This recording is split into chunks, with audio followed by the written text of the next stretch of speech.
राजा Midas और गधे के कान। माइडास राजा कुरेटियस का बेटा था।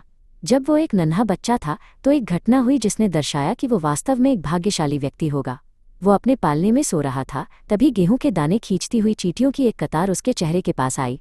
उन्होंने दाने उसके मुंह के पास गिरा दिए। स्वाभाविक रूप से जब माइडस ने अपना मुंह गेहूं के दानों से भरा पाया तो वह जाग गया और रोने लगा।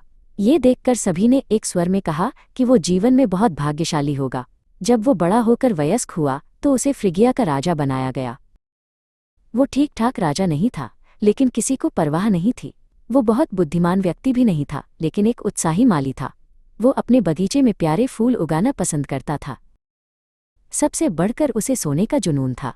वो हमेशा अपनी माँ के शब्दों को याद करता था, जिन्होंने कहा था, बेटा तुम्हारे पास बहुत सारा सोना होगा। माइडस को बहुत सोना चाहिए था, लेकिन ये कैसे किया जाए। वो लड़ नहीं सकता था क्योंकि वो एक कायर था, और वो व्यापार नहीं कर सकता था क्योंकि उसके पास इसके लिए दिमाग नहीं था। तो बस चमत्कार ही बचे थे। माइडास ने संकल्प लिया कि वो जादू सीखेगा और सोना खोजेगा। इसलिए वह जादूगरों की तलाश में अपने राज्य से निकल पड़ा।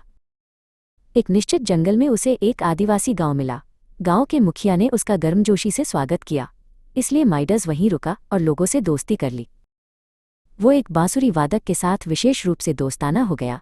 उसका संगीत जंगली जानवरों को भी मंत्रमुग्ध कर सकता था। इतना ही नहीं, उसने ये भी शेखी बघारी कि वो संगीत के देवता पैन से बेहतर बांसुरी बजा सकता है। पैन ने ये सुना और दोनों के बीच एक प्रतियोगिता आयोजित की ताकि ये तय किया जा सके कि कौन बेहतर बजा सकता है। माइडास को न्यायाधीश नियुक्त किया गया। उसने आदिवासी बांसुरी वादक के पक्ष में फैसला सुनाया। पैन आग बबूला हो गया। उसने कहा, ओह मूर्ख नश्वर, तुमने मेरे दिव्य संगीत का अपमान किया है। तुम्हारे कान दिव्य संगीत के लिए बहरे हैं। तुम्हें अब मानव कान नहीं रखने चाहिए। इस दिन से केवल एक गधे के कान ही तुम्हें शोभा देते हैं। उस दिन से माइडस के पास गधे के कानों की एक जोड़ी थी। उन्हें दिखाने में शर्मिंदा होकर माइडस ने अपने सिर पर एक लंबा कपड़ा लपेट लिया। उसने कानों को अपने लोगों से छिपा कर रखा। एक दिन उसके नाई केशवा ने इस रहस्य को खोज लिया। राजा ने नाई केशवा को बहुत सारा पैसा दिया।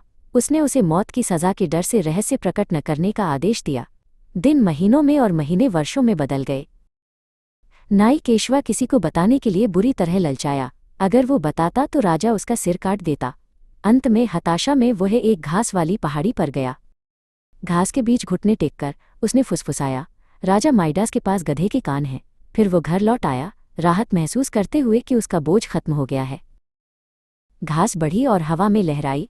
जब यात्री पास से गुजरे तो उन्होंने घास की फुसफुसाहट सुनी, जिसने राजा के कानों के बारे में सच्चाई बताई। जल्द ही फ्रिगिया में हर कोई सच्चाई जान गया।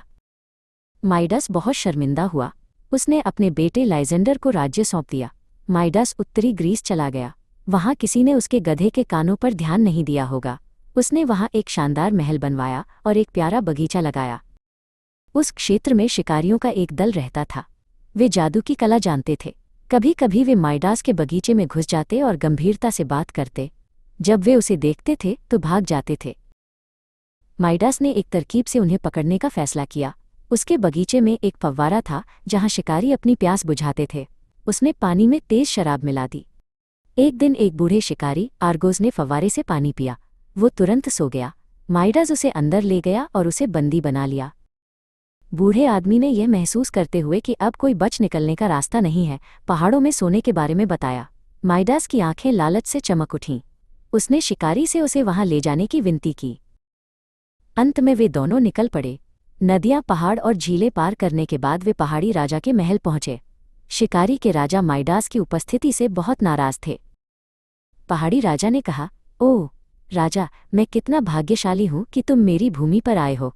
अब बताओ तुम्हारी क्या इच्छा है। मैं इसे प्रदान कर सकता हूँ क्योंकि मैं एक शक्तिशाली जादूगर भी हूँ। माइडास ने मांगा कि वह जिस भी चीज को छुए वो सोने में बदल जाए। पहाड़ी राजा ने मुस्कुराकर कहा, ऐसा ही हो। माइडास ने खुशी से अपनी अचकन को रगड़ा और अरे, वो चमकते सोने में बदल गई। वो अपनी इच्छा की शक्ति का और परीक्षण करने के लिए अपने महल की ओर भागा। उसने दीवारों, फूलों और फर्नीचर को छुआ। सब कुछ सोने में बदल गया। इन सब प्रयासों के बाद माइडास को बहुत भूख लगी। उसने अपनी मेज पर पहुंचकर खाने के लिए रोटी उठाई, लेकिन अफसोस, वो भी सोने में बदल गई। उसने महसूस किया कि कोई भी केवल सोने से खुश नहीं रह सकता। वो वापस पहाड़ी राजा के पास गया और शक्ति वापस लेने की विनती की। पहाड़ी राजा ने कहा, जाओ और पहाड़ी नदी में स्नान करो और तुम्हारी शक्ति तुम्हें छोड़ देगी। माइडास दुगनी तेजी से भागा और नदी में कूद गया। नदी सोने का एक चमकता हुआ क्षेत्र बन गई, लेकिन माइडास ने शक्ति को अपनी उंगलियों से बाहर निकलते हुए महसूस किया। अंत में माइडास अन्य सामान्य पुरुषों जैसा हो गया।